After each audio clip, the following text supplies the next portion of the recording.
There was a new character among your kind. A small, adorable jester named Pomni. She was still getting used to her new situation, and the others were having a blast getting her used to it. All but you, as you felt for her. You really did. But you just couldn't look at her.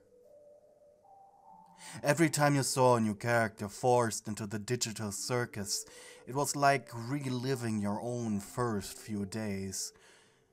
And every time you did it, it got worse. Though you had given up on finding an exit long, long ago, every time just someone mentioned it, or Kane placed a door leading to a section of the circus called the exit, even though it wasn't, you felt a deep pit of despair open inside your gut. And it was super difficult to cope with your situation. You weren't twitchy like Kinger, or overstimulated like Ragatha, or overwhelmed like Pomni. But more, you were in a state of deep-seated deadness.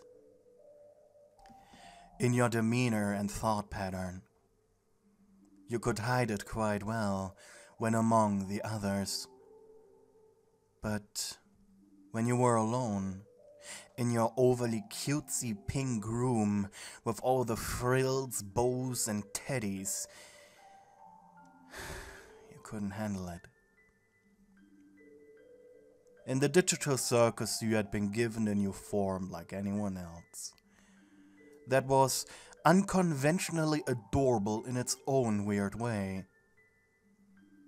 Your name here was Squig, chosen by lettered tarot cards Kane had summoned when you first arrived. You were a small green goblin creature with long ears out of which white fluff was growing. Your hair was short and black, just long enough to cover half of your face. Your eyes yellow.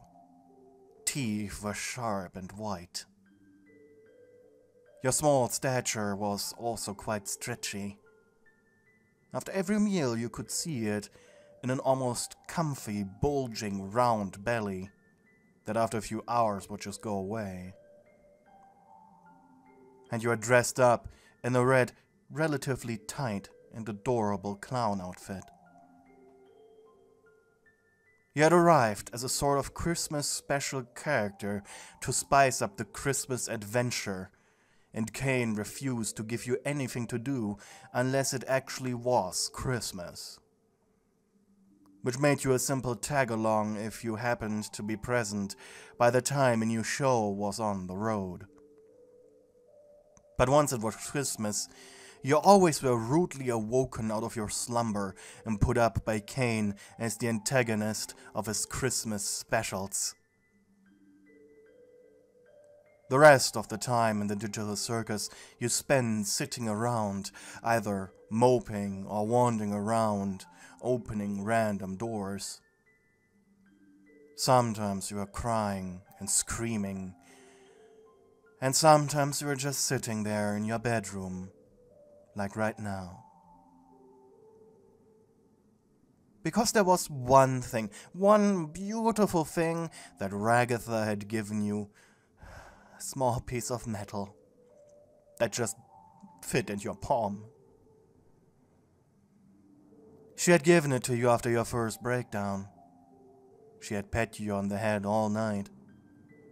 She explained that when you go crazy in this place, you glitch out and abstract, turn into a large, well, abstract blob creature with hundreds of eyes. She explained it so casually it honestly frightened you even more. But then she said, you should see this sheet of metal as a sort of mental compass. Whenever you fell down, you were to bend it. And when you wanted to feel good again, you try your best to make it straight again. You had spent countless hours bending and pulling and squeezing and rubbing the thing the moment she had given it to you. It lurked like an almost divine comfort. However, just now, as you were feeling at your most hopeless while playing with the thing, it clicked and broke into two. At first you held the two pieces in your hands as you stared at them, your ears folding backwards like those of a scared kitten, eyes widening in horror. Your mind not able to see this rationally and just getting a new metal sheet. This wasn't good. To you, the sheet was your mental health. It breaking in two, this meant you were going abstract for sure. You were convinced of that. Even though Ragatha had only suggested it to quiet you down all those weeks ago, you had internalized it. You screeched, patting down your own body in reassurance. You weren't glitching, yet. Panicking, you ran in circles in your room, crying, until you tripped over a stuffed toy. And then you sat down on the floor. Your mind was racing, trying to come up with a solution, a quick one at that. And slowly, a devastating decision was forming in your head. If you were to abstract, you would just end it yourself, before you could harm anyone. Yes, in that moment that seemed like an incredibly good idea, right now, in your situation. Yes, that seemed like an incredibly good idea right now in your situation, in your minds, in your state of being, that you weren't thinking of the logistics behind it. And so determined you got on your feet, marched over to the pink drawer in this disgustingly pink room of yours, and pulled out a long piece of rope you had kept from Pomni, who was about to use it for the same purpose you'd be using it for now. You held the rope tightly in your arms like a precious artifact or childhood toy. No one would take this from you. And with quivering lips you entered the long corridor that led into each character's bedroom. After all, there was nothing on your ceiling on which you could attach the rope to, so the balcony overlooking the huge stage area needed to suffice. No one was in the hallways, thankfully. Surely they had stopped you all except for Jax, who would probably just enjoy the show. And so you quickly rushed forward. You fell on your face once or twice in your hurry. The amazing Digital Circus seeming to bend its own reality to prevent you from reaching the balcony by making the hallways longer. But alas, it wasn't enough. Your determination was too strong. You reached the railing, huffing and puffing with a racing heart. You wrapped the rope around it, making the tightest knot you could possibly make in your meek form. Once satisfied with the tightness, you knotted a noose to hang around your neck, not realizing that, in fact, you still weren't glitching out yet. Happily, you laughed, triumphantly so, and loudly roaring, as if you finally tricked Cain into having some control over your life. You would not abstract today. No, you wouldn't. And ironically, this wish was the reason that, in fact, you were not abstracting right now. You would get out on your own terms. This was the true exit. Laughing maniacally, you climbed on the balcony's railing and jumped. As you were busy ending yourself, Jax was walking through the stage area. He was looking out for some snacks, when he heard your violent laughter coming from somewhere behind him. The rabbit shrugged. Well, this may kill a couple of minutes, he thought, as he leisurely walked into your direction. And even when he saw your struggling self hanging from the rope, he couldn't help but laugh. Oh man, Squig, are you serious? He said, mockingly, before putting a hand next to his mouth and shouting up at you. We all tried this before. Well, except for me, of course. He lied. He definitely tried it. It's not gonna work.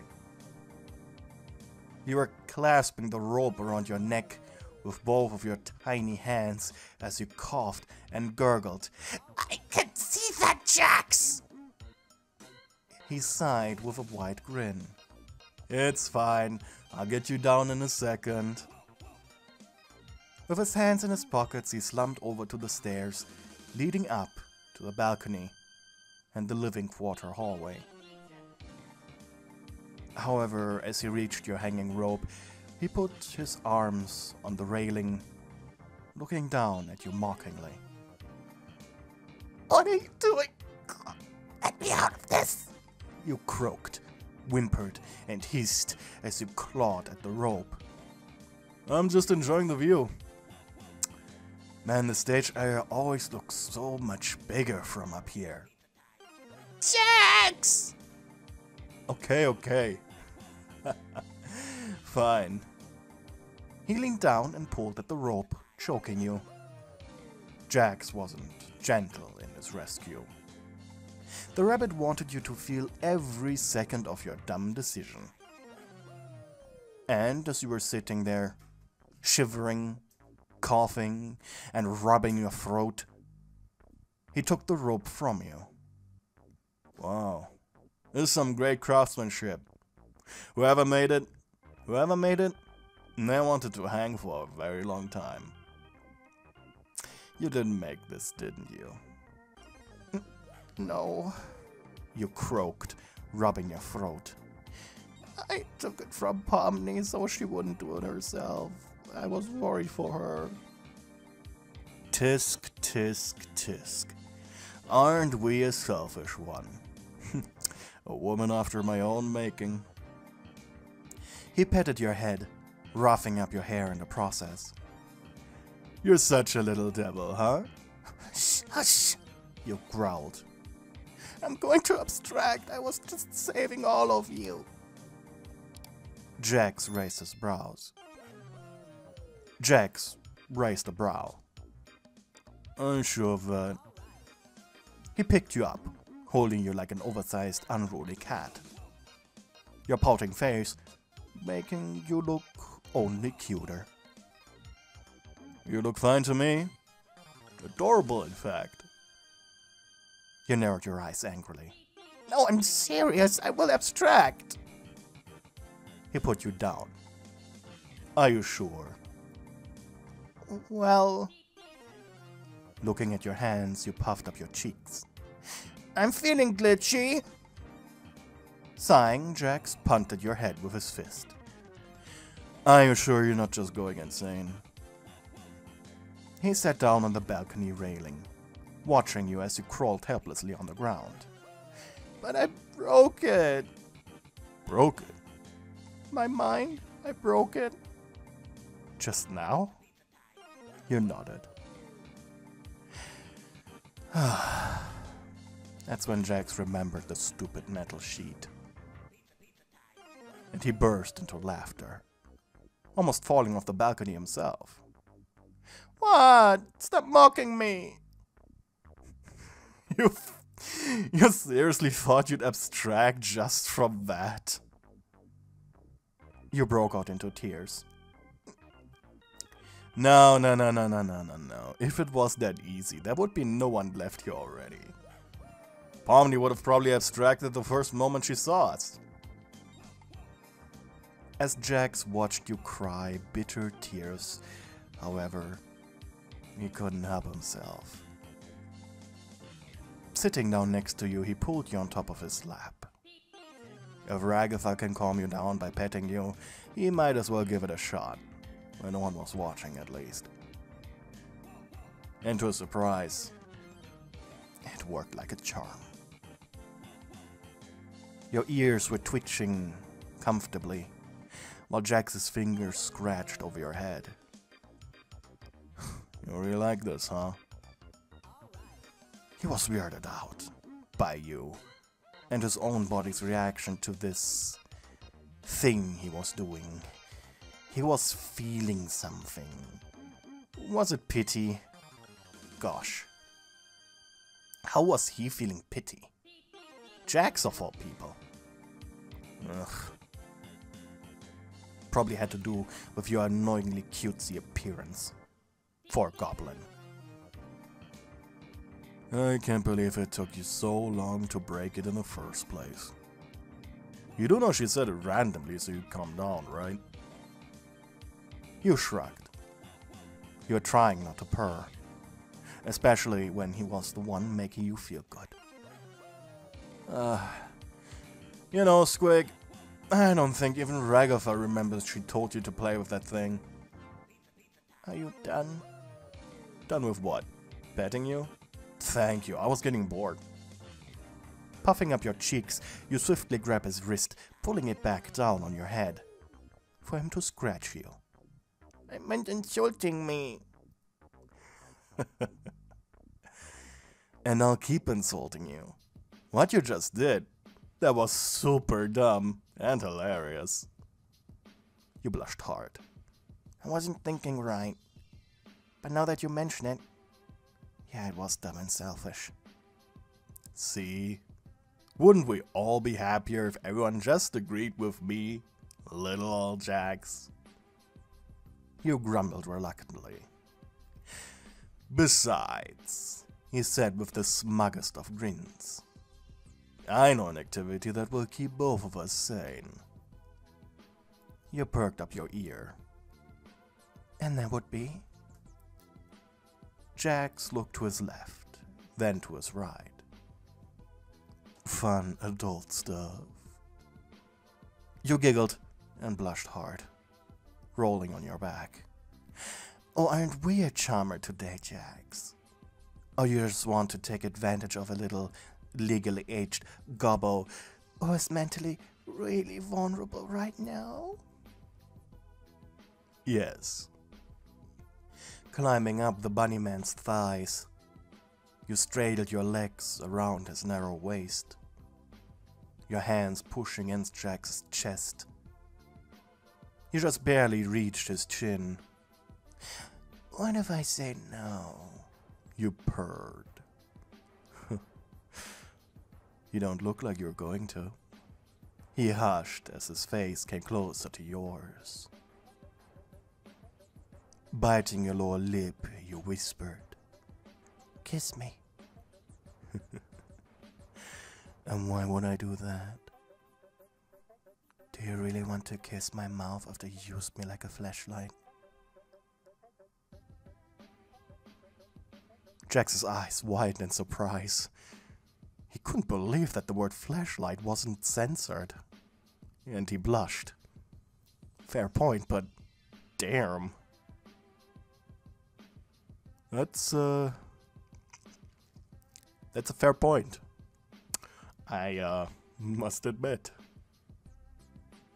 And so the rabbit kissed you, his face locking on your lips. You felt warm and protected as you pressed yourself against him. And it was you who first got a little bolder. As your thighs tightened around his waist, you let your thick tongue push past his lips. His teeth were impenetrable, but after you gingerly moved over them with your wet organ, he eventually allowed you passage. his own tongue only touching yours lightly at first. He was teasing you, to force you deeper into his throat. Fine by you. And eventually even he could no longer hold himself back, too much enjoying the situation.